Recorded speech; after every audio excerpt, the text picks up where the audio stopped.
Good morning, commissioners.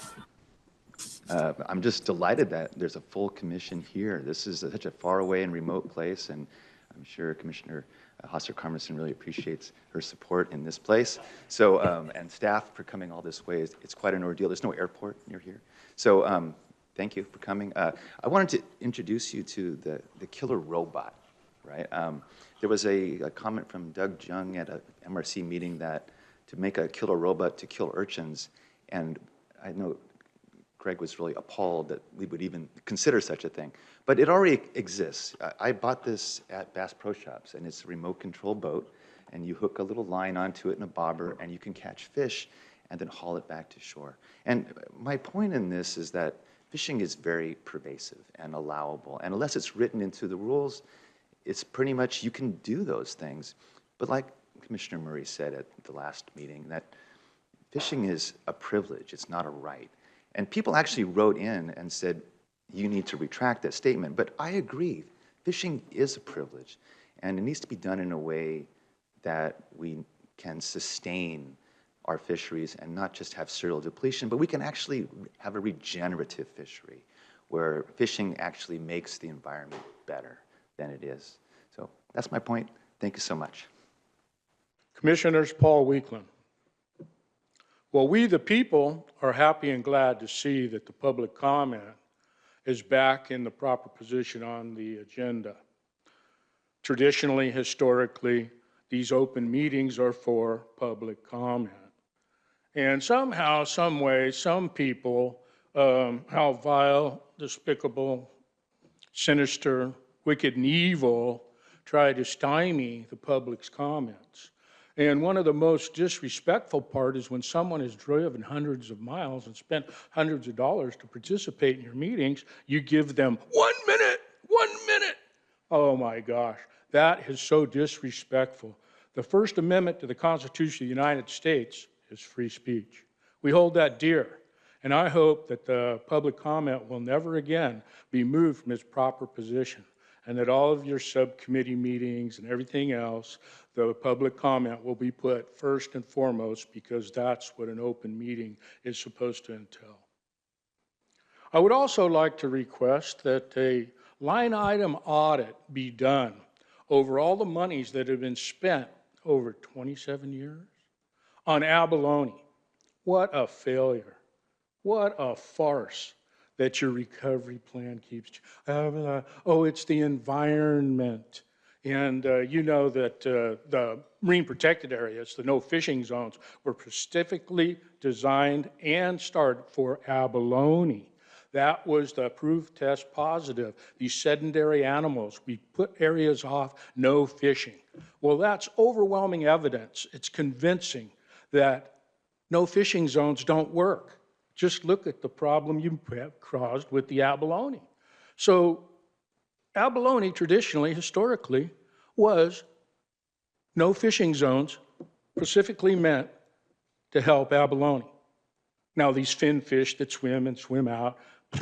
Now the other thing that I really upset is that you closed off only the most pristine areas, the best habitat, where the most fish have always lived, where the biggest fish have always occurred, and you're saying it's a success. And then this blue ribbon task force we had in the beginning to create these things was supposed to make sure that everything was done before they were enacted, so they wouldn't have to expand any, modify anything. I mean, oh my gosh, we are getting bait and switch. It is terrible. And again, let's have a line item audit on abalone. Well, let's talk about the MPAs. How much is that costing the people of the state of California?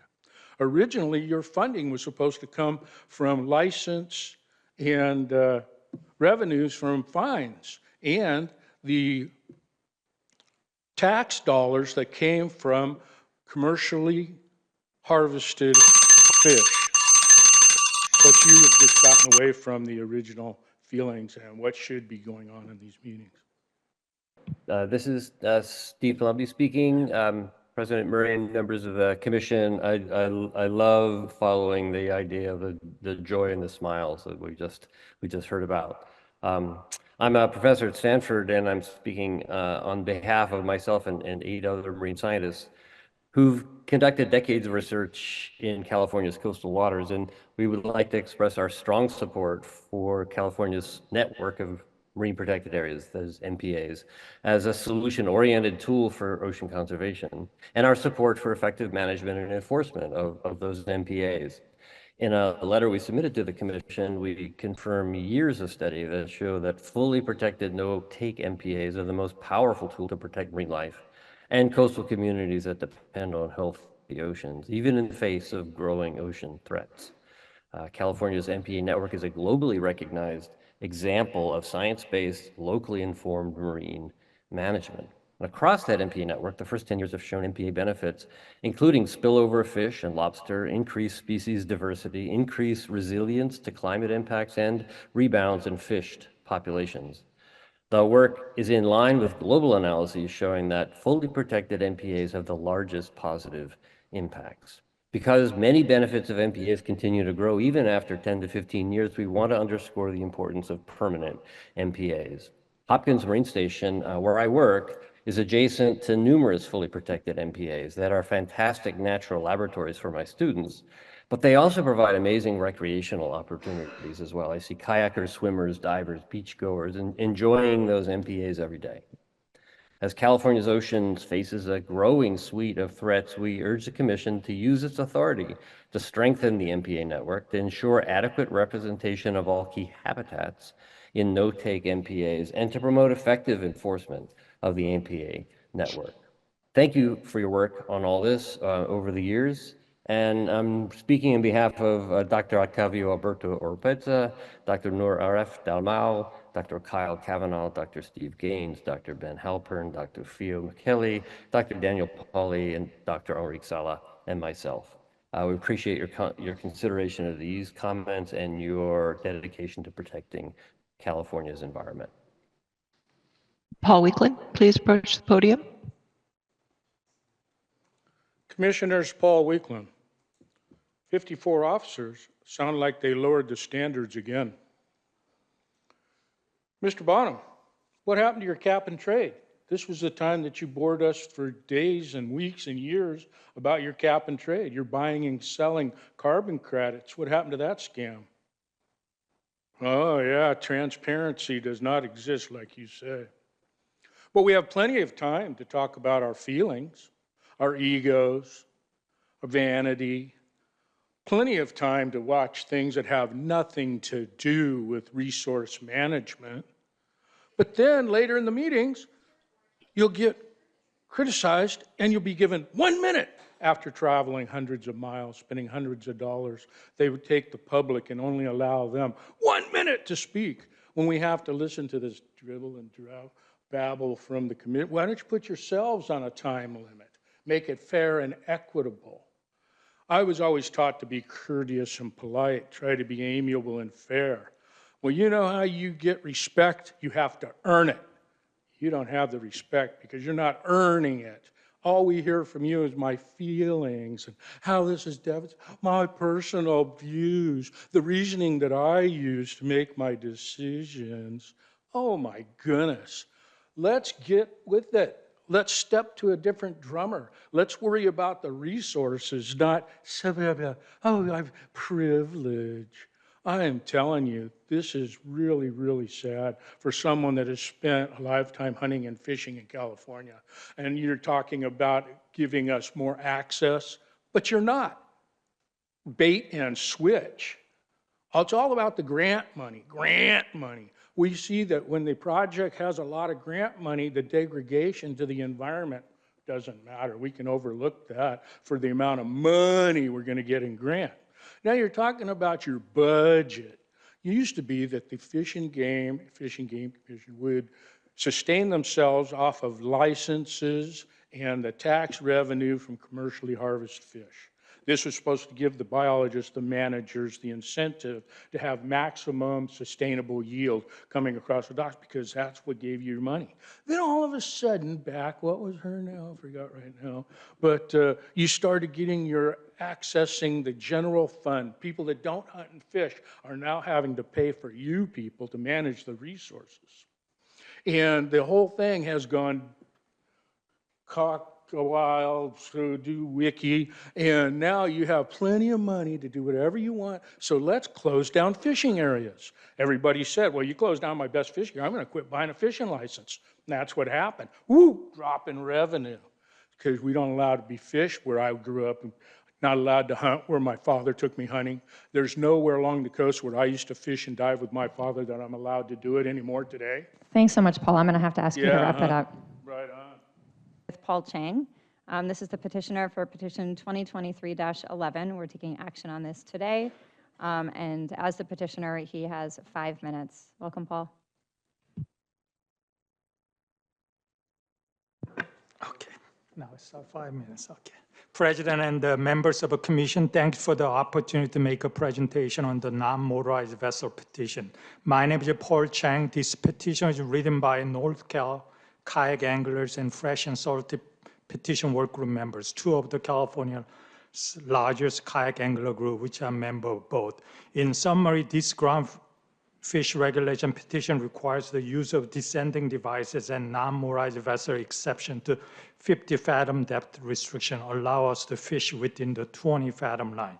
Before I start, I wanted to express our appreciation for the hard work and dedication of CDFW staff, Director and Dr. Schumann and James Phillips. They've been outstanding working with us, but I know they didn't make a recommendation we favor, but we'll get into that.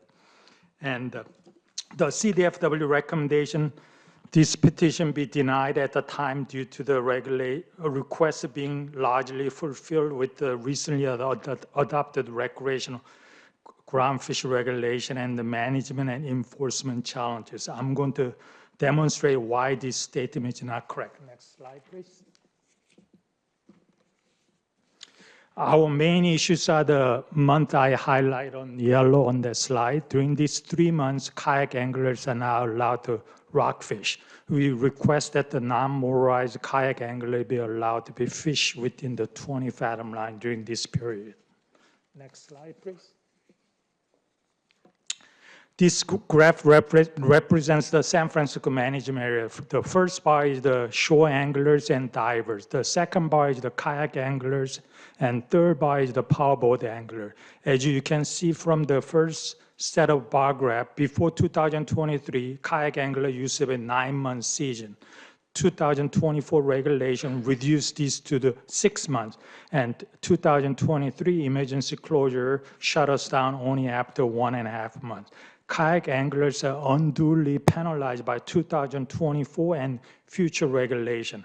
Our petition is seeking 9-month season similar to powerboaters. Next slide, please.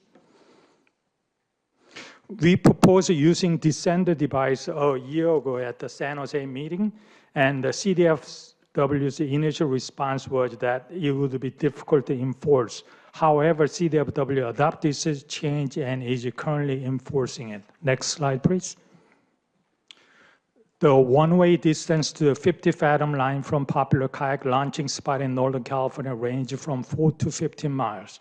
The average kayak traveling speed is approximately 2 miles per hour. The round trip will take 5 to 16 hours. Kayakers typically have a maximum range of 2 to 3 miles. Traveling more than that is very unsafe. And one of the potential enforcement issues brought by the CDFW was the enforcement. Kayak range is 2 miles and potential powerboater range is 20 miles. The area is square of that, 4 square miles versus 400 square miles. And compared to powerboaters, you only need 1% of a resource to cover kayak fishing area. Next slide, please. Kayak is similar to road biking. It is environmentally friendly and provides excellent exercise. We have dedicated bike lanes, trails, and a mandatory 3-foot buffer zone. Kayak anglers should be promoted and protected, not penalized. Quailback rockfish primarily resides between 20 to 50 fathom, and opening additional nearshore fishing to kayak angler would minimize quailback encounters. Next slide, please. We need the equity for non-motorized vessels to allow fishing. Non-motorized vessels are more accessible to low-income anglers.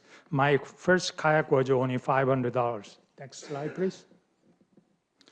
For equity, we need to ask for 10.5 months based on a direct interpolation between the shore anglers and powerboater seasons. However, we are asking only 9 months season as equal access as powerboater. Next slide. In summary, CDF recommends letter stated they already largely fulfill. When we get the 33% reduction on our season, when I get 33% paycheck cut, I'll be very unhappy. So we only got 6 months versus the other group got either 9 months or 12 months season. And enforcement, as I point out, kayak anglers covers very small area, only 1%. That's right. If they can provide resource for that, I don't think it'll be much burden. And 5, the management different sector of kayak fishing method. And we already got divers, which is a much smaller group than kayak angler. That I think we should make a consideration. And if you give us an opportunity, I'm confident that we can work with the CDFW staff to develop a workable solution for kayak angler. As stated in your policy statement, Fish and Game Commission is responsible for making decisions in just, equitable, and inclusive manners. Thank you. Next, I think we'll call up Keith Rutzart, who is the petitioner for petition 2024-10, which is just something we're receiving today. We're not acting on this petition, but we are receiving it today. And Paul, sorry, didn't mean to call you Paul. Keith has 3 minutes for this presentation. Thank you. Bring it up.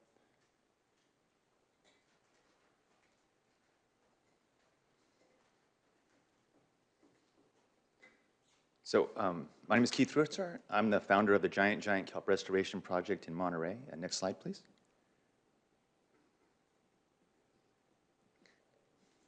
This is the other one. The red urchin, should I just go with this one? Because, yeah, sure. Sure, yes, since you have 2 of them, why don't we do them both? Let's Yes. do them both. Sure. So the red urchin fishery gold rush of 1987 has dropped off deliberately due to the California Sea Urchin Commission working with the department to limit the entry of participants to reduce the impact of overfishing from 900 to 150 participants. Next slide, please. Due to the kelp forest collapse during the marine heat wave of 2014, red urchin fishing, particularly on the north coast, has decreased to unprofitable levels. Divers have to dive deeper to collect urchins, resulting in dangerous diving conditions. In 2019, the fishery was declared a federal disaster, and red urchin fishermen and processors were compensated for their losses. Next slide, please. So in the rationale for this, it states that allowing taking of red sea urchins at Casper Cove would be inequitable at this time, given the recent fishery collapse and federal disaster declaration. This is necessary to preserve the trust and equitable treatment of the commercial red urchin fishery. Next slide, please. At Tanker's Reef, the red sea urchin alone still would have the potential to overgrazing a reef, which could undermine the restoration effort as needed. Next slide, please. So the Casper Cove dive log urges divers to only call purple urchins. At Tanker's Reef, 27% of our dives reported calling some red urchins. Next slide, please. So the Casper, only purple sea urchins were called by recreational divers in the culling area of Casper Cove. Then more purple sea urchins migrated into the culled area. Next slide. Acid weed and bull kelp grew in 6 to 14 feet of water. The red sea urchins moved into the culled area and the kelp to graze. This petition seeks to strafe the experiment and take only large urchins for the commercial fishing fleet to profit off the hard work of the recreational divers. And this is not equitable treatment. Next slide, please. So please do not continue to sustain a red urchin fishery on the north coast. We need to increase commercial urchin removal efforts by all means. So delete commercial urchin fees, increase the number of participants, remove seasonal time of work restrictions, and eliminate size limits. Thank you. Here we go. So again, I'm Keith. Next slide, please. So in high-density areas, we commonly would cull urchins with hammers, and we would get about 10,000 urchins in 8 hours of time, about 1,250 urchins per hour. Next slide, please. So here you can see that John Holcomb, our John Holcomb vacuumator, is in action at Casper Cove. So notice how the urchins are raked in front of the lift and dropped into a large buoyant bag.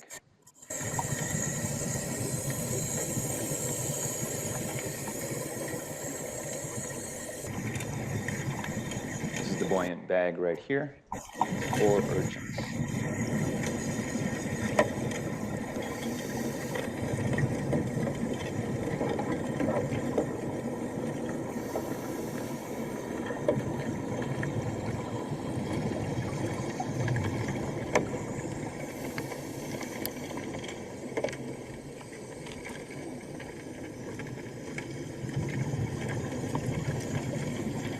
This method is very thorough, a lot of urchins collected, and you can see on this rock right here that there's no urchins that are remaining after this has gone over them. Next slide, please. This is the airlift on Miss Michelle and a scale drawing of the airlift for open source construction. Next slide, please. So we collected 490 pounds of urchins in 4 hours. Noyo Science Center measured the urchins at 150 urchins per pound at the size of urchin. This haul is about 74,000 urchins, or 18,500 per hour. Next slide, please. So empty purple sea urchins have no commercial value or marketability, and John's airlift is an open source design he's willing to share. This method is well suited for recreational sport fishing divers and is 15 times more effective than calling with hammers. There is little to no bycatch. Snails collected can be returned just to the ocean. And we intend to deploy this where purple urchin removal is allowed in quantities allowed, which means 35 urchins or 40 gallons or unlimited numbers. And this is a regenerative fishery where we will ranch urchins for human consumption. Next slide, please. And that's all. Thank you. Dave Rudie, go ahead, please. Yeah, thank you, commissioners, for the opportunity to speak on these issues. I'd like to speak about this new petition, 2024-10, if that's allowed at this point, or are you not looking for comments on new petitions at this point? That's fine, Dave. Go ahead. Anyway, I can't speak on behalf of the Urchin Commission as we have not met to discuss this proposal, but several divers have contacted me and they're concerned about a couple things. One is the sale of sport caught fish, which is prohibited in California. And the other is recreational divers using a commercial dredge. So we have these two concerns about this proposal. And we are opposed. I'm personally opposed at this point in time, and I've received that from other divers also. And that's really all about I have to say today. And if it does move forward, then the Sea Urchin Commission will have a formal response in the future. Thanks, Dave. My name is Keith Rootsar. I'm the founder of a giant kelp restoration project. Next slide, please. So we're moving the goalposts. And next slide, please. The Central Coast MPAs were established in 2007. North and South MPAs were established in 2012. In 10 years, each region was to have a decadal management review and begin 3-year adaptive management cycles. Next slide, please. In 2012, I attended the 3-day, 5-year baseline review for the Central Coast in Monterey. The takeaway was that the MPAs were working but needed more time to determine their effectiveness and get a stronger signal. Next slide, please. In 2017, the Central Coast DMR was postponed to align with the North and South MPA decadal management reviews. Next slide, please. In 2022, DMR reports were posted and stakeholder engagement began. And next slide, please. In 2023, the MRC held MPA Day on March 15th in Monterey, and the public submitted 20 petitions to change the MPA rules. Next slide. This year, in 2024, the petitions were separated into bins of easy to hard petitions. Next slide, please. And in the future, 5 petitions in bin 1 will be worked on in 2025. 15 petitions will be worked on in bin 2 in 2026, approximately. Those that are controversial or require a change in policy, like ours, will be worked on in bin 3 in 2027 when the kelp restoration management plan from OPC is completed. If we are lucky, the promise of adaptive management will be 10 years late. Next slide, please. This is a little visual. Kick the ball, Charlie Brown. That's all. Thank you. Commissioners, we heard a lot. Yeah, I was just going to say, just to focus us, you know, the motion that we're entertaining, once we get to a motion, is to approve the recommendations from the July MRC meeting. So just to frame the conversation there, but I know we heard a lot of different kinds of comments. Vice President Zavaleta and then Commissioner Anderson, if that's okay with you. Friend, okay. Yeah. All right, Vice President Zavaleta. Yeah, thanks, everyone. Thank you so much for all of the comments. And I'll just start by saying that, you know, I don't have any concerns about where things have been placed in terms of the bins, except for like this sort of big overarching one. So that's kind of what I want to talk about. I appreciated, Keith, you started us off with that really clear statement that, yeah, ocean conditions are worsening, and we need to focus on effective action across the board, and like time's ticking. I can't remember now who said it, but I think we need more protection, not less. Absolutely. What does protection mean? It means stuff that works. It means stuff that is aligned with science and the law. So I'm concerned right now, because I guess I was surprised to see how few things went into bin 1 in some ways. We have now like about 80 actions going forward into a huge process that's only partly defined. It's not funded. And I'm concerned about the load on staff. I'm concerned about the process going forward before other DMR recommended governance changes that would address inequities like tribal collaboration and participation are addressed. How can we make more big decisions about the MPA network when we've already identified that there are governance issues longstanding in the process that need addressing? I'm concerned about spending time and resources on proposals that are not aligned with existing science and policy. And that is not neutral. They take time and resources away from actually addressing really urgent ocean problems. If you really care about the ocean, you should be asking critically whether each of these things is viable. We all need to be. So I guess what I'm saying is I feel like we need to, you know, typically when we have a lot of petitions, we start out with just some basic questions about whether they are consistent with policy and science and existing regs, whether they are feasible. I'd like to see us make some deeper cuts based on science, based on consistency with the master plan, based on principles of adaptive management. And so I want to ask staff and the department whether we can look at that first before we go into this giant process with any of the petitions in either of these bins, to look at whether each proposed action is consistent with policy, with guidance in the master plan, and with existing science. And if they're not, we should take them off the table so we can focus on stuff that is viable and get to work. Thanks. Thanks, Vice President Zavaleta. Commissioner Anderson. Thank you. I've heard from many petitioners about, you know, the priorities of their community, and I understand when you're in a community and you're advocating for this, it is a top priority, and I understand that each and every one of them is important to you. As Commissioner Zavaleta said, you know, we have to look at the science, but more importantly, and I look at my friends in the NGO community, you have so much power to go ahead and advocate for budget increases. This department just took dramatic budget cuts, and what we're trying to do is be sensitive to the human resources that are inside this department.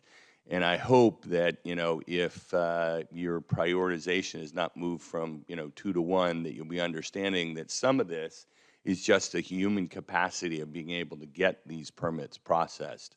Thank you. Thanks, Commissioner Anderson. Commissioner Hassler-Carmison, Commissioner Sklar. Yeah, please. Yeah, to Vice President Zavaleta's point, there was some screening process already, I mean, in terms of the binning process at least. And so, you know, there were 4 or 5 criteria that were looked at to determine whether they were a priority, whether they were low-hanging fruit that was easy to deal with.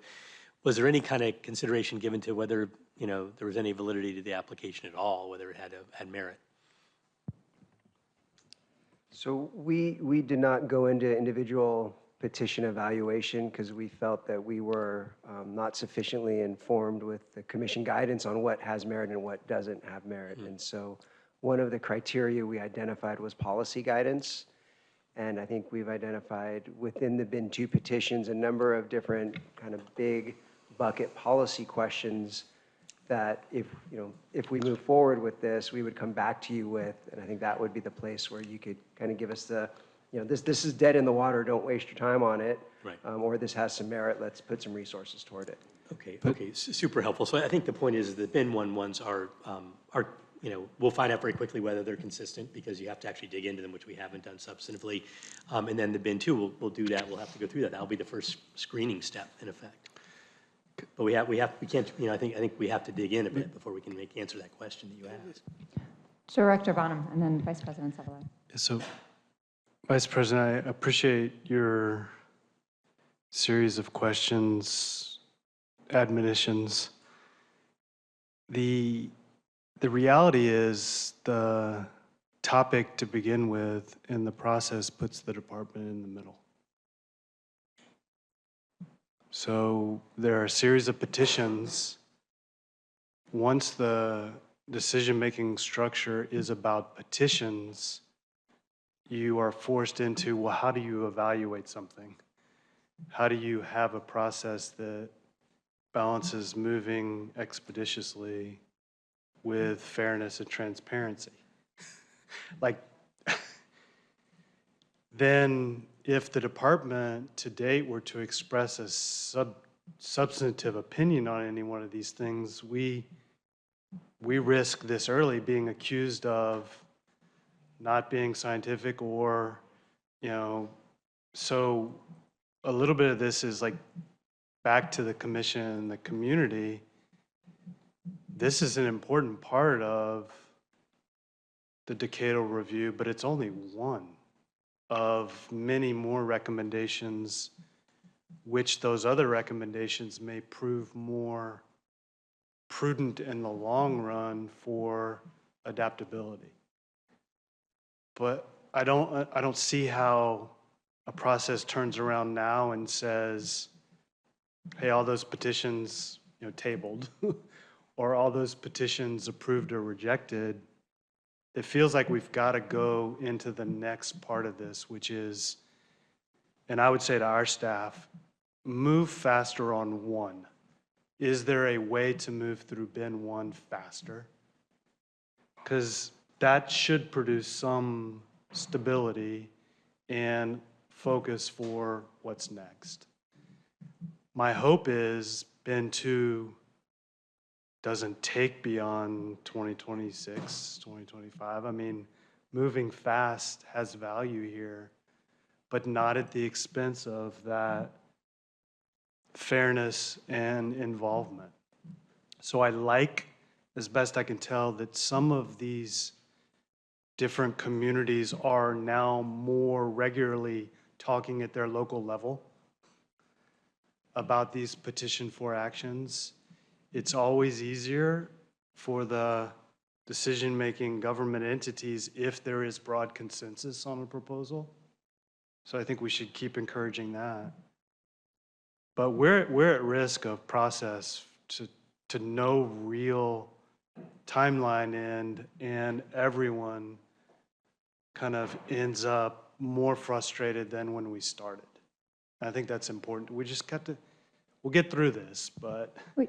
Yeah, Vice President Zavala, and then I'd love to make a few comments, Yeah, thanks so much for that, Director Bonham. A note on one of the things that you mentioned, those local conversations are taking place, but I can tell you that, for example, there are not local tribal representatives in those conversations still, and I think we heard shades of how there are people who are not participating in theirs, are not invited to, they're not part of those conversations in other local communities as well. So I would just caution us not to, not to sort of let it go somewhere else, but with the same sort of inequitable situation that we might be looking at here. It strikes me this commission could be saying to these involved participants, your representation about your outreach, we are going to scrutinize because we're going to ask who are you actually bringing to the table to try to find common ground? And if you're missing an important voice, I know this commission will be interested in understanding that. Yeah. So, sorry, that was just sort of like a little piece, but what the other thing I think you said that was really important is that if the department is in the middle on this, then when we have a typical petition process, we usually have direction from staff about whether to refer, about whether to deny occasionally, because there's some, like, before we even send it to the department, conflict between the proposed action and existing law or existing policy, existing regulation. So I guess what I'm wondering is, okay, so can we do something like that? And I don't know whether, I mean, maybe bin 1 is now in the department's hands and that's moving forward.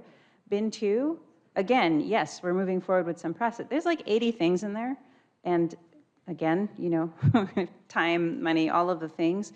Could we not ask, please, staff to help us just look at the bin 2 giant suite of things and help us provide some guidance? As a commission, you're interested in guidance from us.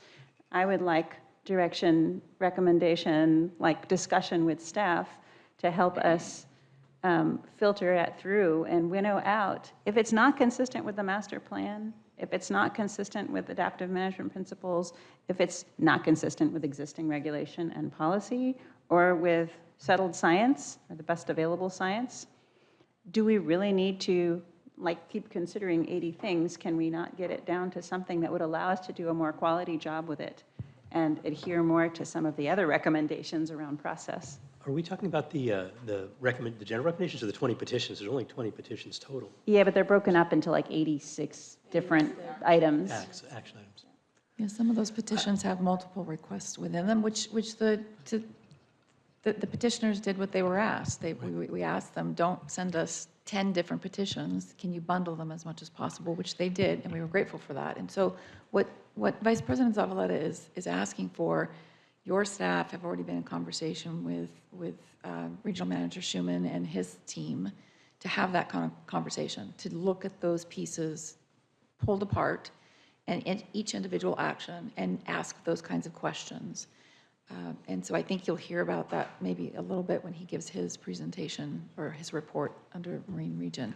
But we've asked him about that. And I think to finish where Director Bonham was heading is, I think he's highlighting the fact that the kind of work that needs to be done to create some sense within our stakeholders that this was a fair and equitable process and that all of the various interests were included is a very long and detailed and challenging process, as we saw when this network was created.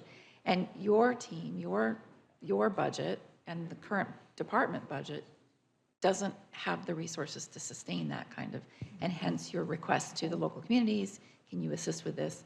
But then we also have the question of, are we really truly seeing everyone included in those conversations? Mm-hmm. So there's, and as was already highlighted by Director Bonham, there's 27 other recommendations for how, they aren't just recommendations. There's 27 other recommendations for how to improve the MPA network and the MPA management program. And if we're spending all of our time on one recommendation or large portions of our time on that, that's a huge opportunity cost that we may be losing in those other 27. Right, if I might. Yeah, but that ship has sailed a little bit on deciding not to look at adaptive management and regulatory changes, right? We heard loud and clear when we asked everyone to say, like, what are your top priorities of these 28 recommendations that came out of the DMR, and we did hear loud and clear that this was one of them from all sides. There were people submitting petitions for more fishing and for more MPAs or larger MPAs on all sides for years, and we said, hey, let's do this all at once. And we asked people to put all those petitions together. We have them. I don't see, I mean, we can't just sort of, you know, I think just a matter of sort of a gut feeling about which are worth considering, which are not. Like, that can't be how we decide which to consider. We have to evaluate all of them at this point. They have to be decided not on like broad brush concepts, but on a case-by-case basis. One thing we didn't really talk a lot about in the update from the summary from the MRC meeting, it is in the materials, is there are tools that are already out there. C-Sketch is one. It's a data visualization tool that can show very clearly whether there are any gaps in the existing MPA network based on the science guidance that we got during the first MPA design and adoption process. Can also show what kinds of, how much of what kinds of habitat would be encompassed with new petitions. We can look, then everybody is operating from the same world of information, right, that's accessible. And we can look at, okay, well, if we were to add or subtract this, these would be the habitat implications. And then those are kind of a policy call to be made by the commission at some point, right? But C-Sketch, there's a connectivity model that OPC has been working on. Some of these tools exist, right? And so it doesn't have to be, it's not easy. It's our first time, right? This is the first time anywhere in the world to be doing an adaptive management process of an MPA network. So I'm not surprised that it's hard and that, it's not perfect. That's believable to me because we're doing it for the first time. But to say, we have people on all sides saying, well, if for any MPAs that are set to strengthen the network or to add MPAs, we shouldn't consider those. And on the other side, people are saying any that weaken the MPAs, we shouldn't consider those, which tells me people put a lot of work into these petitions on all sides. I think we can debate whether we should be here, but here we are. And I think the only way out is forward. We have to evaluate these petitions on a case-by-case basis. Yeah, please, Director Bonham. President, and I predict a couple of the suggestions I'm going to make may not align with the thinking at a staff level. But stepping out of substance and just trying to think only about process and admitting process is often hard fought between different perspectives. I wonder if the way to think about this is without guarantee or commitment, can you move bin 1, say, by the end of the year? You really are kind of at the end of the year in some ways. It's basically September. It's October, November, there you are. And then you're looking at whatever the math is, the remaining 15. And I'm sure we could take as many years as we gave ourselves. And I'm sure some thought we could have already decided bin 2. But I don't know if it's the calendar year of 2025 that you try to go from the beginning of the year to the end of the year in actually making decisions on all or portions of bin 2. Don't know if it's feasible. But it's all going to run back to how we structure this. It seems like you're going to need a second day at every one of your MRC meetings. It seems like, I don't want to do it, but if this heads to real difficult discussions, maybe I need to join, we need to be present in a way. It's going to be stress on everyone's ability. So some of this to me is just the construction of a timeline. Make an assumption, can we get through bin 1 maybe by the end of the year? Then how would we handle our shared availability over the course of a calendar year, say? So that at the beginning and the end of the year, we've made progress and actually tried to make decisions. And that's, I admit a year is arbitrary. Why couldn't it be 2 years? But why wouldn't it be 50 years? Or why wouldn't it be done yesterday? You're going to have to decide some of this on that structural level. Yeah, thanks, Director Bonham. Commissioner Hosser-Carmison. I really appreciate those comments, Director Bonham. I personally need more time.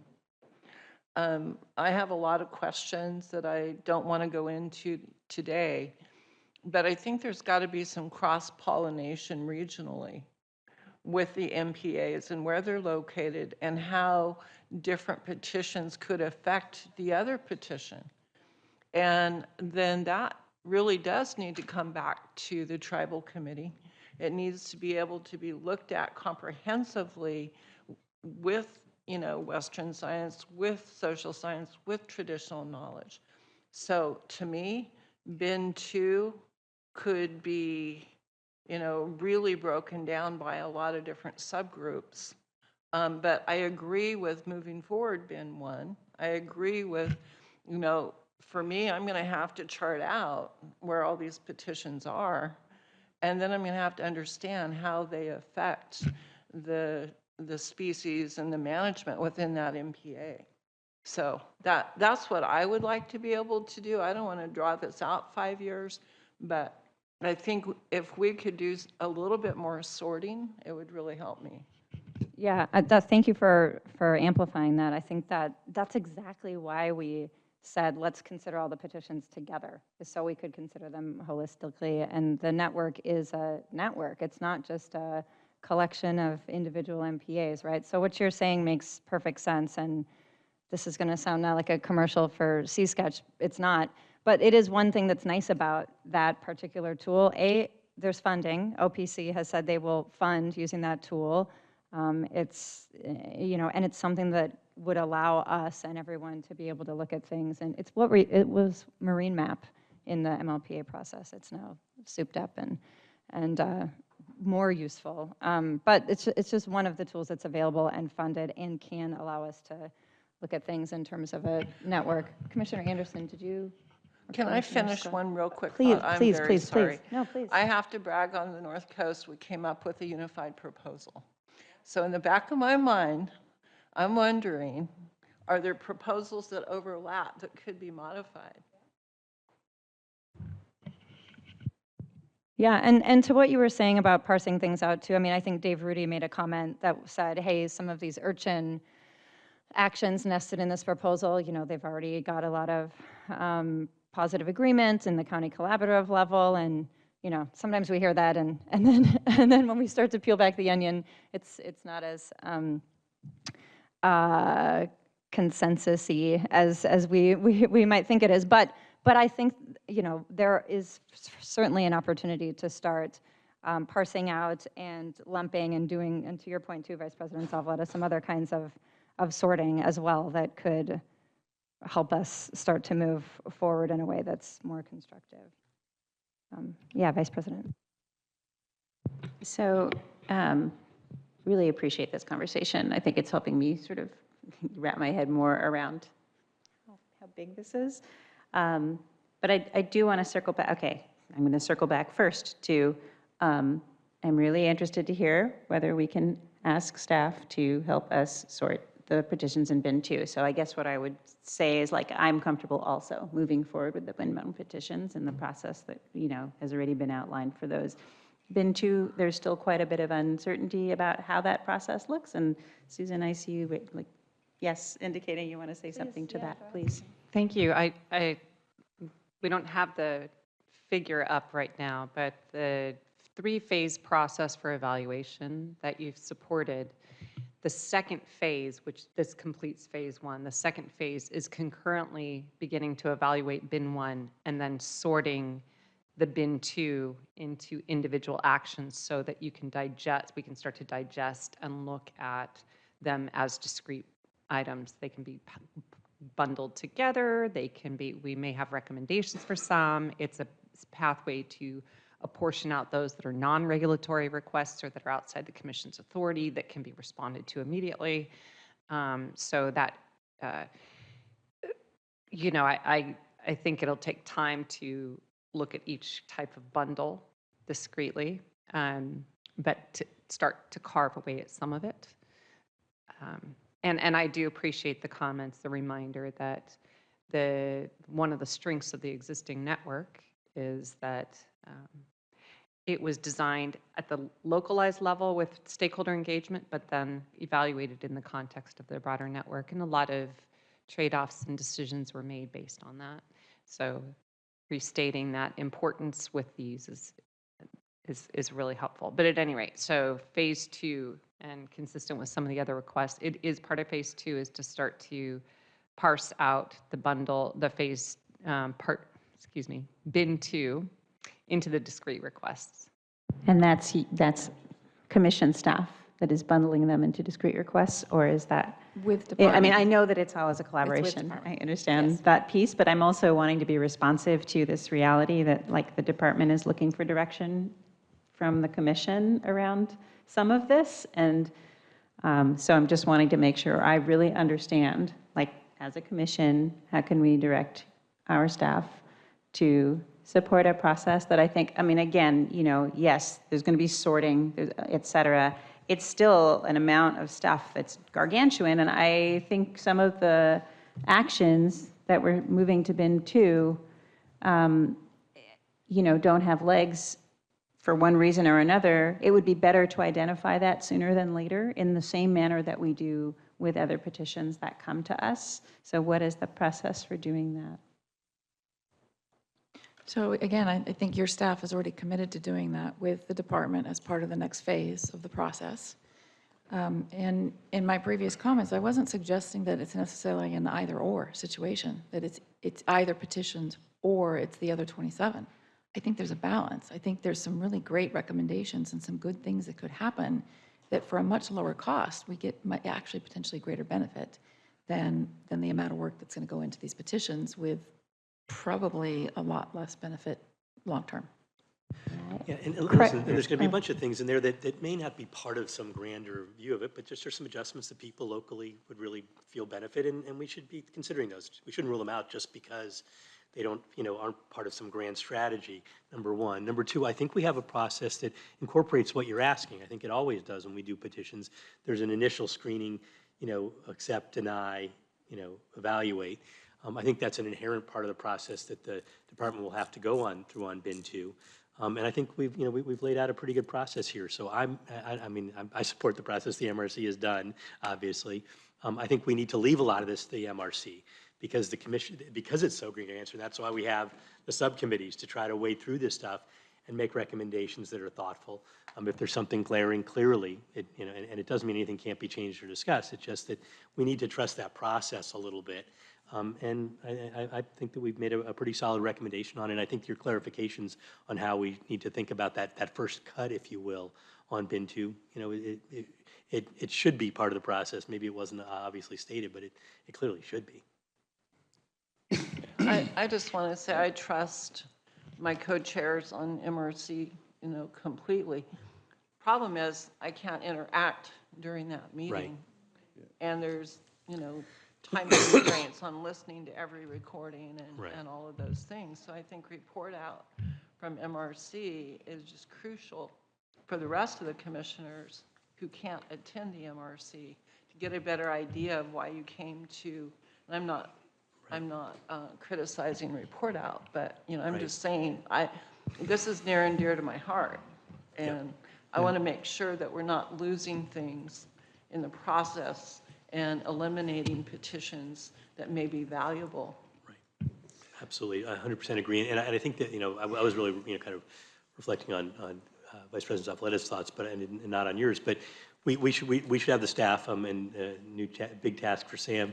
You know, we're working with Melissa a little bit on it, on how we make sure the communication is really efficient and effective between the MRC and the tribal committee while we develop these, you know, this process, including, you know, maybe Sam's gonna have to track, I think, the MRC process pretty closely to make sure that we move things along and have clear communication so that we get really good feedback from the tribal committee. Director Bonham. I'll try again on just whether you can operationalize some of your intent. And maybe this isn't a work planning session right now, but you have a commission meeting in October. I think if we can, the department should come to your December meeting with like recommendation on bin 1. You have a MRC November 7th. I wonder if you could dedicate more of that to MPA, or if you have enough time to maybe add a day to that. We did add a day. Perfect. We got you. Yeah, we added a day. Then you have a tribal meeting in December. It seems like you could do cross-pollination between the subcommittees, at least reporting for Commissioner Hostler's recommendation. And then I wonder if in December, an item could just be like, the MRC, like commissioners, you've scoped out the 2025 calendar of where you want to be at the beginning of the year, where you're trying to get by the end of the year as to bin 2. And maybe end of 2025 isn't when you're done on bin 2. I don't know.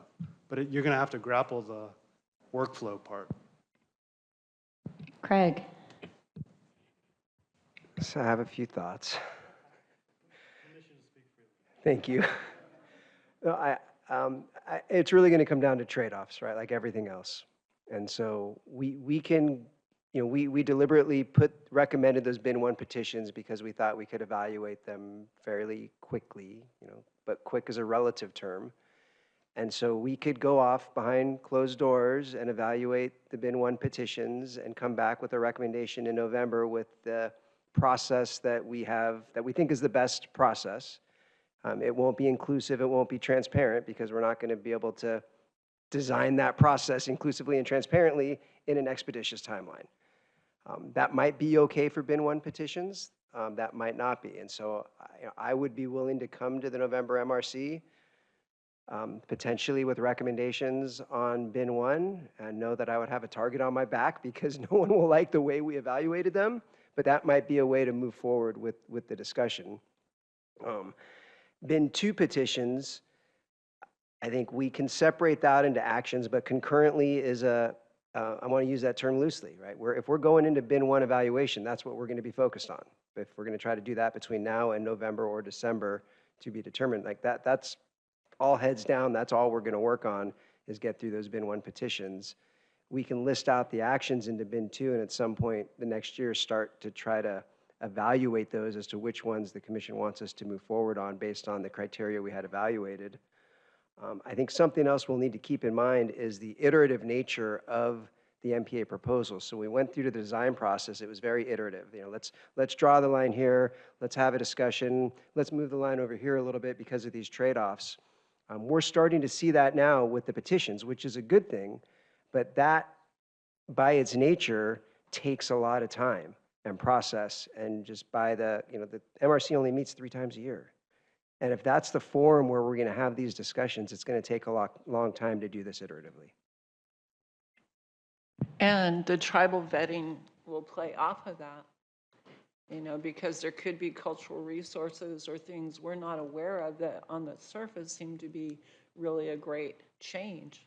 But then it has to go through the local tribal process and the tribal committee. So I think for me, the way I would attack it operationally would be to look at it regionally, to look at how those petitions fit geographically in the state, and to have folks begin to work on them and have conversations about them in those areas at the same time that the department and we're working on them. Because all of that community process has to happen again. It won't work if it doesn't. Yeah, I agree. And the good news is we've heard some folks, for example, I know there have been community groups getting together and talking about a variety of petitions, some with the county collaboratives, some in other kinds of venues. And the tribal engagement with the county collaboratives it sounds like there's are you a tribal liaison with the county collaborative?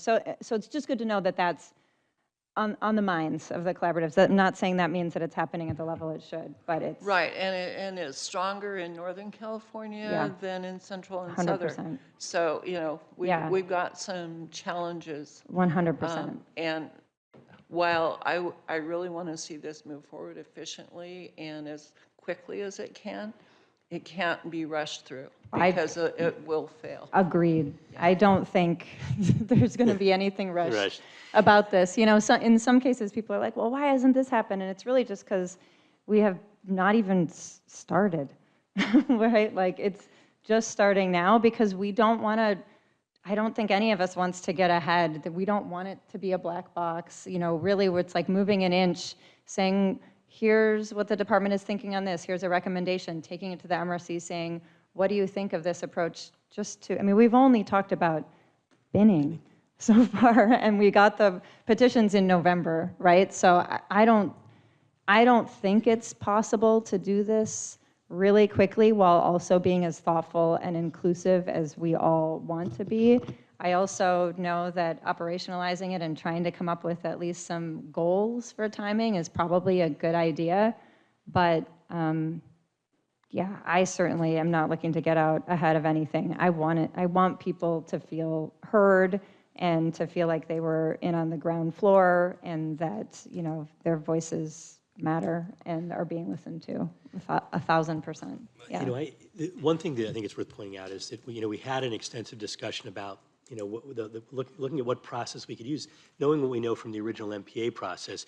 And the commission could decide differently, but the MRC recommendation is that we can't do a local process like we did last time. There are no resources for it. And it would be an overkill on a lot of these petitions.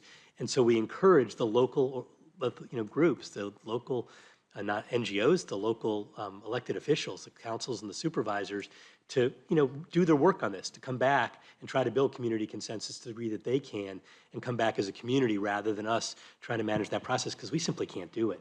And we can barely do the process maybe that we've laid out, which is definitely a much less, you know, kind of outreach process than was done before.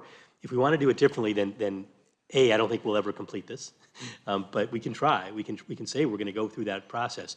Clearly, within the commission structure, involving the tribal committee and tribal input is there's no question it has to happen. Yeah. But we should have that discussion because there's what's doable. Yeah, has to be and considered. I'm worried, you know, you talk about bidding, right? And I'm new to the process. You guys were all here before and, you know, went through this, so I'm trying to get up to speed and learn it. But even on the bidding, people are confused why they didn't get into the first or the second. What was the rules to get into the first or the second? And you heard from everybody that commented today, they all feel that they're a top priority. They should have been in priority one. And what I'm worried about, just because of the nature of how political processes move forward, is you're going to go ahead and talk to the people you're closest to, you're comfortable with, and we're going to leave people off. And once we leave people off and they don't understand the process and the rules and the guidelines, they're going to start using political influence and call Senator so-and-so and Assembly so-and-so to say, hey, this was broken. Why didn't Laguna Beach get into round one? They should have been. So I think we owe it to come up with some, even if we're not going to go through the full process we did before, but it's got to be more communicated because I'm getting calls and I'm the newcomer and I don't know. So, Commissioner, so we did that. I mean, the department did that. They came up with a set of 5 or 6 criteria that they went through every single one and said, is it a policy change? You know, and I don't have the, I mean, we can read off or we can put up the but people out there in the hinterlands don't believe they understand what the rules are. And I'm not saying anything wrong with the department. I'm just saying they don't feel like we've gone through a collaborative process. I'm not suggesting that we go through MLPA. That took a very long time. But I'm suggesting that we learn from it. I'm suggesting we take the wisdom that was learned during that time and apply it to a much shorter process. However, we can do a streamlined process and have it stop cold when it comes for approval if we haven't done our work. And that's what I'm trying to avoid. Because if and I call them my California tribes, and we've all seen when tribes are not included in part of the planning, the cities might be planning in the counties, but they may not have the tribal leaders, tribal reps there, then the process starts all over again. So that's what I'm saying is let's take one step back. Let's, you know, make sure that regionally the local governments are including the tribal partners. And coming to the tribal committee as well, 100%. And then, Melissa, I want to hear what you have to say, and then I'm hoping we can move forward with a motion or not, but move on to the final agenda item of the day so we can catch this boat and go to our field trip as well, because it's on a really important topic too. Yeah, Melissa. So I just want to point out, we have a very different situation right now. So to even compare what we're doing now, what you commissioners are doing now, to what was done through the MLPA initiative, they can't be compared. You have a network of MPAs that was designed using the best available science, with the input of a very wide variety of stakeholders, with a whole lot of support from staff and contractors over a multi-year process. You have a network of MPAs that, according to the DMR, that the department prepared along with a whole bunch of other people, that network is generally working. We are not starting from scratch again, which is what we did 20 years ago. We literally were starting from scratch. We had to build the entire thing. You're not building a new system. You are trying to make modifications to an existing system to make it better. It's already good. Are there ways we can make it better? And as part of Craig's report, I believe he has an update on those 28 different recommendations and generally what has or hasn't been happening to try and advance those, because they're all designed to try and improve our existing network of MPAs. So the thought that we should go back and create even an MLPA initiative light, which is really, I get like PTSD, right? But it's not necessary because you're not building a new network. And we You're don't not need to starting fix from something scratch. that's And not it's worth broken. adding to that many of the petition, it's usually 80-20 rule, right? 80% of the petitions are really small, and parts of them are really small minor adjustments that have some logic behind them that are, again, are part of the grander thing. And we should be able to, even among the bin 2 stuff, there's a bunch of stuff in there that the public has a right to ask for changes at this point in the history of the MPLAs. We invited them to do so, and I think we can knock a lot of that out. So I think it's going to end up coming down to, a handful of the whether it's the 20 items or the break it down into different pieces that are going to really require some deeper dive, and those ones will take longer, and so there may be bin 2 and then the leftovers from bin 2 that we can't complete in some shorter time frame. But if we can do bin 1, which I think the department carefully evaluated to say, here's the reasons why these are not really a big deal, and that we can move through pretty quickly. And I think if you dig into what their evaluation of it, and there is the problem that that we can communicate all we try, and people don't hear it, right, or don't get the information. So it's a challenge, and we depend on those local authorities. In fact, at the MRC, we asked something difficult of the staff, which is to reach out to the city council or the supervisors, board of supervisors in each of the areas and say, hey, this is going on. Look into it now. Have discussions about it. If you have questions about it, ask it, because we don't want them to, at the end of the process, find out that they didn't know about it. So we actually really address the fact that we need to have better outreach so that we don't, Jackie, like you said, get to the end of the process and find out that that the major stakeholders weren't involved.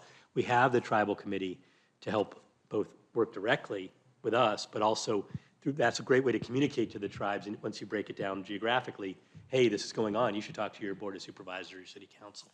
So I think that process is working well, and I think that we're going to find some stuff, Vice President Zavaleta, that is problematic. But we have to. We don't know which ones yet. We have to dig into them to find that out a bit. Terrific. Would anybody like to make a motion? I'm The happy motion to is make a motion, but I think, somebody make. Yeah, the motion is that the commission approves the recommendations of the July 17th, 18th, 2024 MRC meeting and approves the changes to the work plan as discussed today.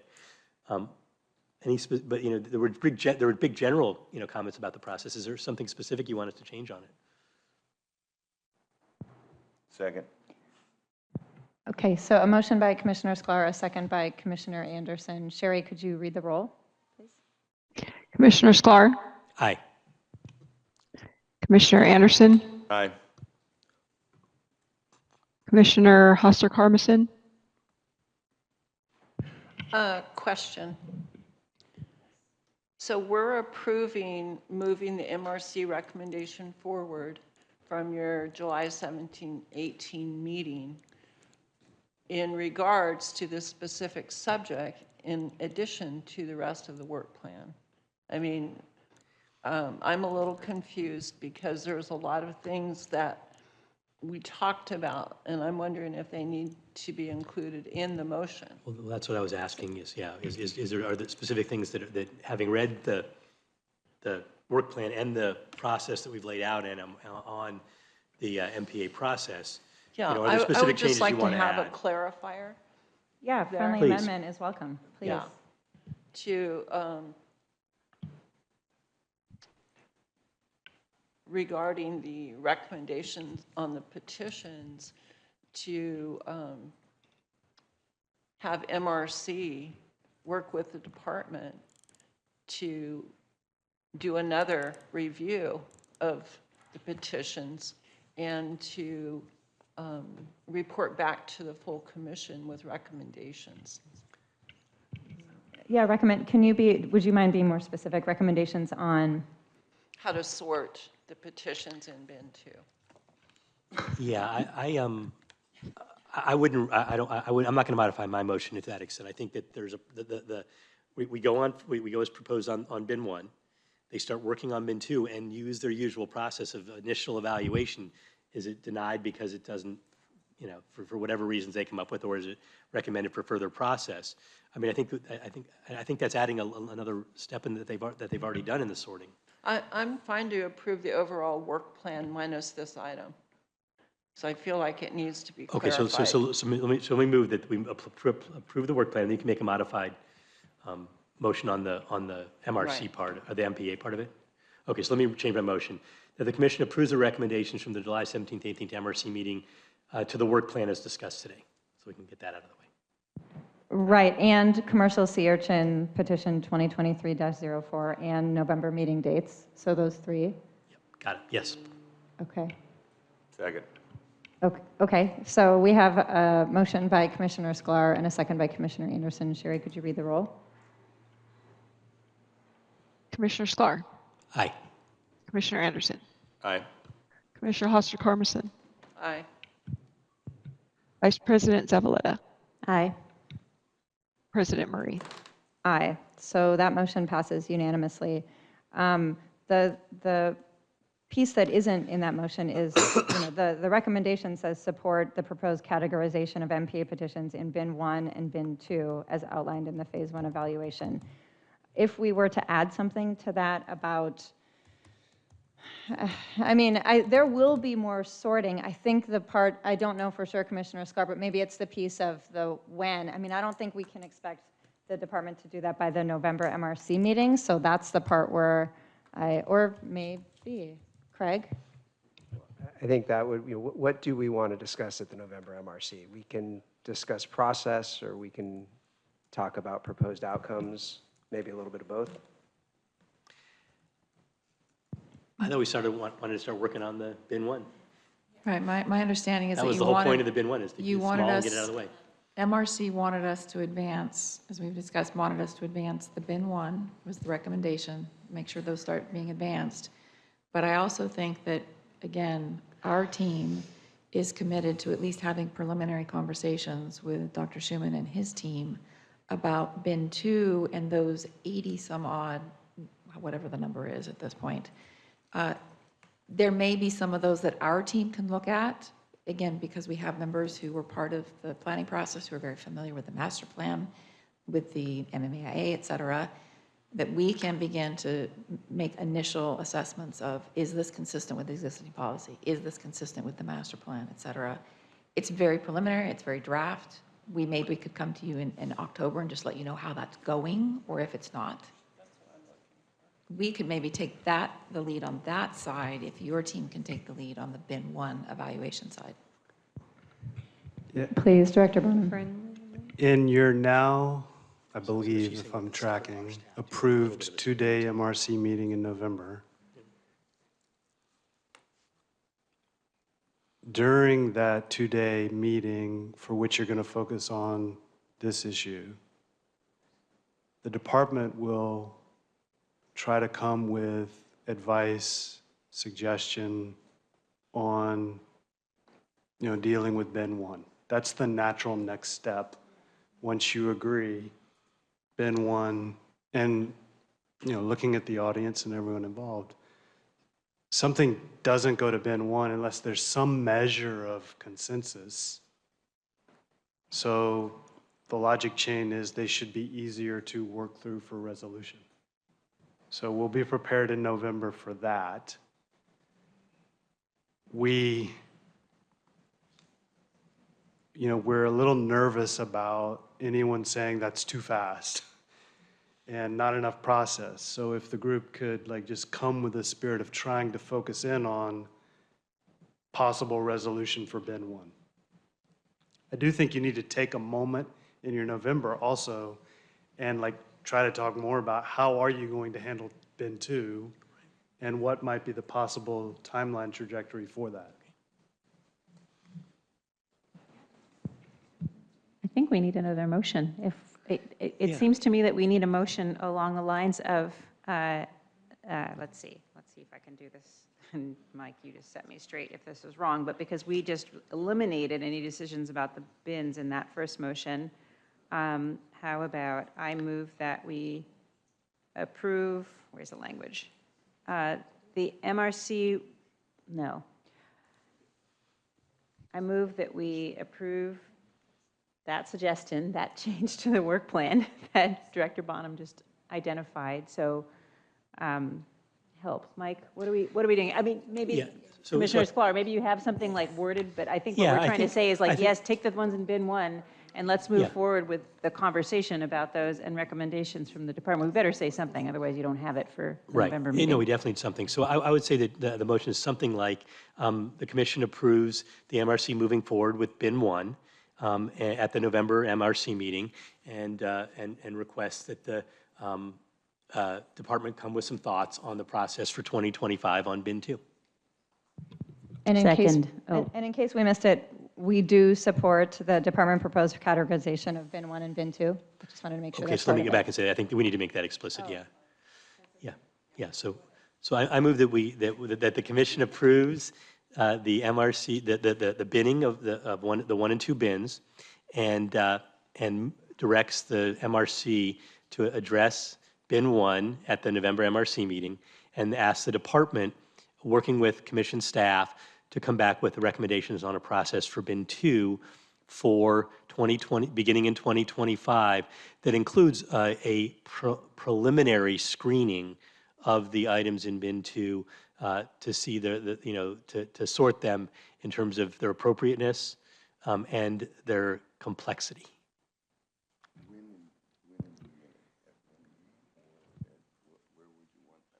Well, they're going to come up with a process at the MRC in November under my motion, which we would then discuss here in December. They'll make recommendations. We'll discuss them at the November RC in front of everybody, with everybody who would like to I'd like join. to add one more thing to the motion, actually, Yeah. and that the commission directs the staff to make sure that communication with the tribal committee is thorough and timely.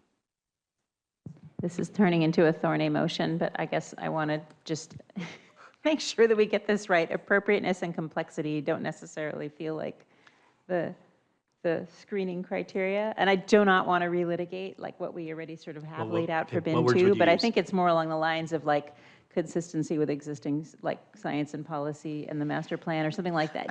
I think that's too much for that initial screening. I think that's what the work of evaluating them is. I think it'd be really tough to go to that level. I think, I think of other petitions we get, right? There's a quick look at, okay, no, this is not the commission's responsibility, right? And therefore it's denied. Or B, the department recommends that we evaluate this, right? We're at that kind of level at this point. I don't think we can make the kind of in-depth evaluation you're talking about without evaluating them. Yeah, okay. I think. I mean, Could you maybe authorize staff to work with the department to come back to you in October with an update on where we are with bin 2 and that initial delineation of here are all the different pieces, and here are some of the criteria that we think we could begin to apply, and what are the kinds of policy questions that might still need to be answered? And we can just give you an update, and at that point in time, you can say, this seems to be good progress, or it's not, and if it's not, what would you like us to do differently? Commissioner Anderson just suggested a little better wording, which is come back with how they're going to evaluate, right? Because that's what we need to, that's what we have to agree on first. What are the criteria? Right. What are you going to evaluate? If you're going to put mine first and hers second? If you're going to go ahead and prioritize mine over somebody else's, what was your criteria to do so? So let me replace that part of my motion that was about appropriate and, whatever, with, come back with a proposed process for evaluating the bin 2 project, petitions.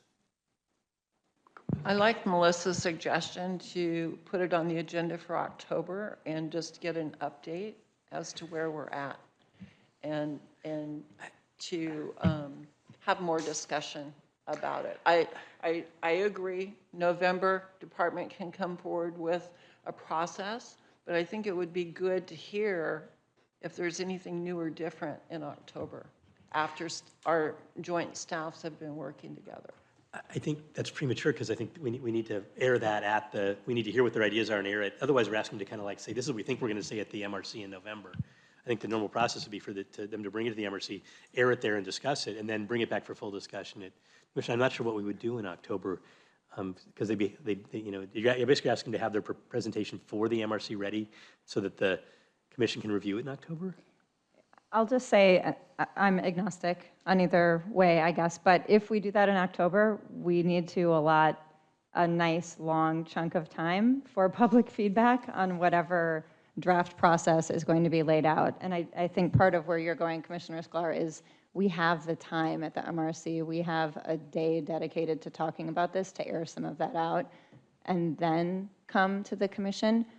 Again, I'm happy to do it in October, but I think we need to be realistic about expectations, then we should expect a whole lot of public comment on whatever that update is. And I think it would be redundant. I think we'll do the And same thing again in we're fine with November. doing it in November if that's your preference as well. So November would be fine too. Thank you, and thank you for this discussion. One of the normal things that staff does is come to you the meeting before the committee meeting, give you an update on the readiness of topics. And so I would suggest that in the spirit of what you're asking for, that we could, in working with the department, come forward and give you just a status update about what we think is realistic to be ready for discussion in November. And to Commissioner Anderson's point, Darius, the department's phase 1 evaluation does have an official screening of the bin 2 evaluations, or bin 2 petitions relative to, are there policy questions that are needed to be answered about this petition? Are there informational, maybe biological information needs and other aspects that can be helpful in moving towards that direction? And so we can, when I know that staff, we have talked with the department staff about starting to identify some of those policy questions that may be instrumental in helping staff organize the petitioned individual actions for the MRC either in November or later.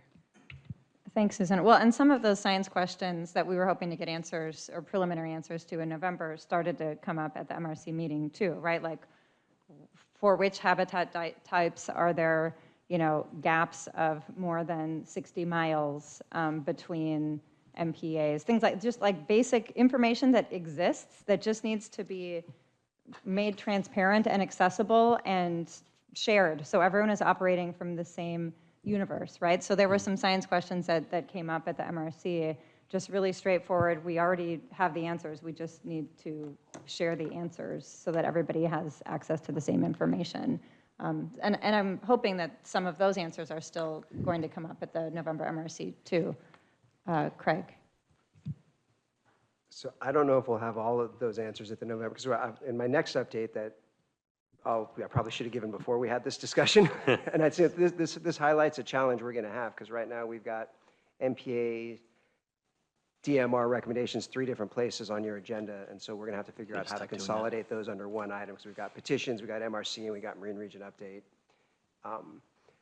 I would suggest for November, we come to the November MRC with a, let's call it draft, straw proposal, bin 1 petition evaluation that we're open to criticism on and constructive feedback on.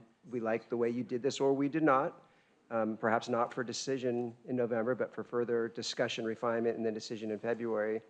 We can also bring a very rough proposal of the types of evaluations we might do for the actions in bin 2, that we can get to some of the items that Vice President Zavaleta brought up of, can we list these out, and which ones are going to be on a longer time frame because we don't have the data, which ones are policy calls that we can say yes or no to, which ones might just be small tweaks that make sense that we should move forward more expeditiously.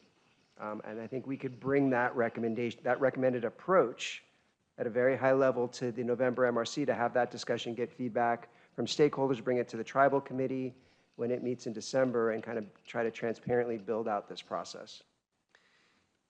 Let me do something that may be a little too transparent, but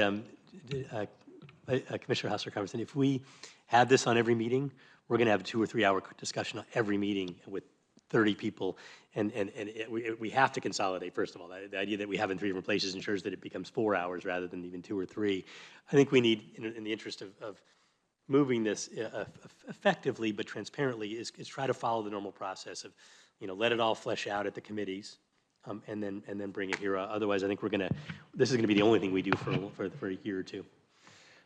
Respectfully, I have to remind you that each tribe in the state can request government-to-government consultation. 100%. And so, if there's recommendations by MRC that go to the tribal committee, whichever proposals may affect tribal cultural resources or tribal lands, there could be a request for government-to-government consultation. So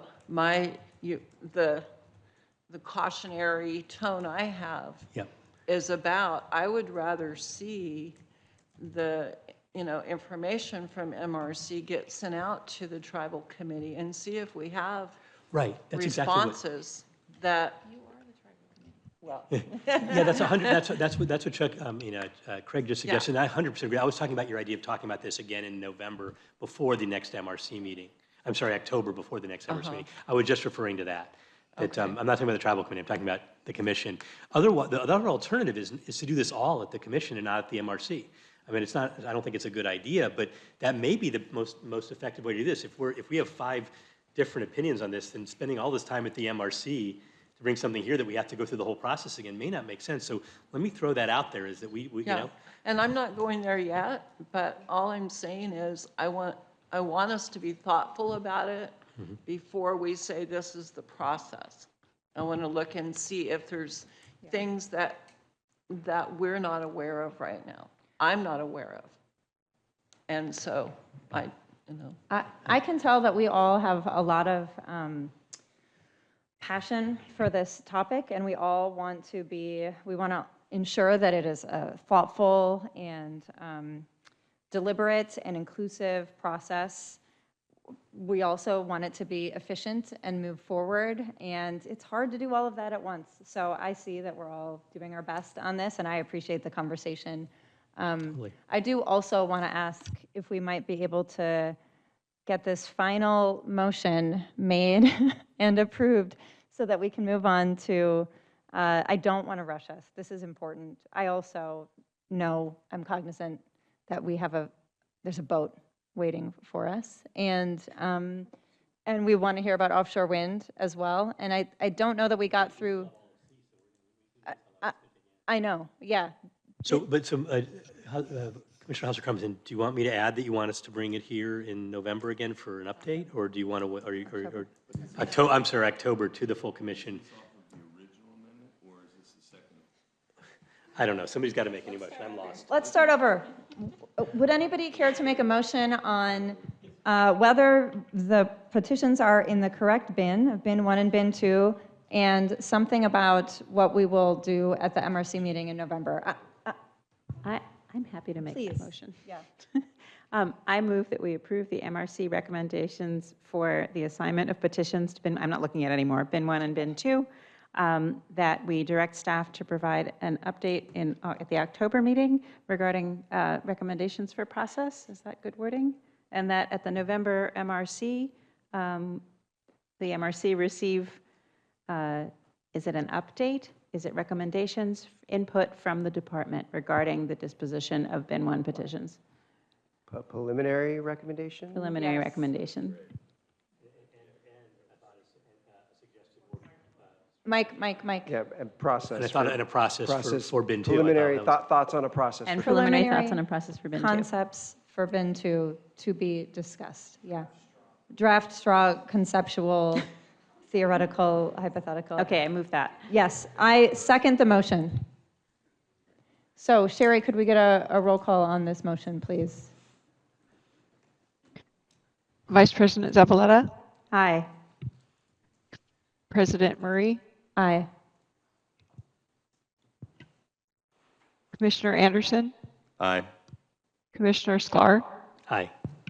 Commissioner Hostler-Carmerson. Aye. Woohoo. All right, so the motion passes unanimously. My name is Staci Lewis. I am the OPC MPA Program Manager.